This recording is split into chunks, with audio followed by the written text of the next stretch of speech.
taqdirni hech narsa o'zgartira olmaydi deydi. Sahifalar tugagan, siyohlar qurigan, qalamlar ko'tarilgan. Illo deydi duo ta'sir qilishi mumkin ekan azizlar. Taqdiriga, qadarga duo ta'sir qilishi mumkin ekan. Bugungi kunda zakotimizni bersak, molimiz poklanar ekan, jamiyat isloh bo'lar ekan. Undan tashqari bergan zakotimiz, bergan sadaqamiz sababli Alloh subhanahu va taolo taqdirimizda turgan baloni o'zgartirib yuborishi mumkin ekan.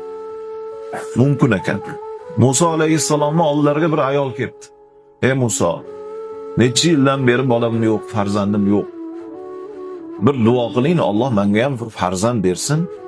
Musa alayhissalomga u ayolning nomai amali ko'rsatildi deyiladi. Nomai amaliga qarasalar, unga farzandsizlik bitilgan ekan. Farzand ko'rmaydi bu ayol, tug'maydi degan nomai amalida turibdi. Nima deyishni bilmas ekanlar Musa alayhissalom. Sabr qiling desalar, nimaga duo qilmayapsiz? Taqdiringizda shunaqa ekan deb qo'yibdilar. Keyin bir qancha yil o'tgandan keyin haligi ayol, ey Musa, endi meni haqqimga duo qilmang, balki qo'limda turgan bolamni ham duo qiling deb bolasini ko'tarib kelgan ekan. Musa alayhissalom hayron qolgan ekanlar. Subhanalloh. Robbim, buni qadari boshqacha edi-ku. Farzand bitilmagan qadarni menga ko'rsatding-ku, Robbim. Bunga nima bo'ldi? Nima holat bo'ldi? Sen yolg'onchi emassan. Sen qadarlarni belgilovchi qudrat sohibi bo'lgan zotsan. Alloh taolo aytgan ekan, ey Musa, bu ayol seni oldingdan bordi, noumid bo'lmadi.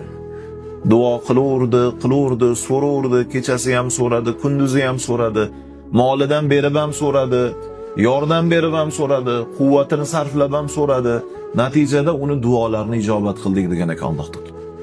Qadarimiz ko'rsatilmagan, to'g'ri, bilmaymiz, hech kim bilmaydi. Jumani o'qiy olamizmi, yo'qmi, ma'ruz oxirigacha bo'ladimi, bo'lmaydimi, hech kim bilmaydi, eng yaqin inson. Lekin bitta narsani bilib olishimiz kerak. Duolarimiz albatta Alloh subhanahu va taologa yetib boradi. Qilgan duolar besamar qolib ketmaydi.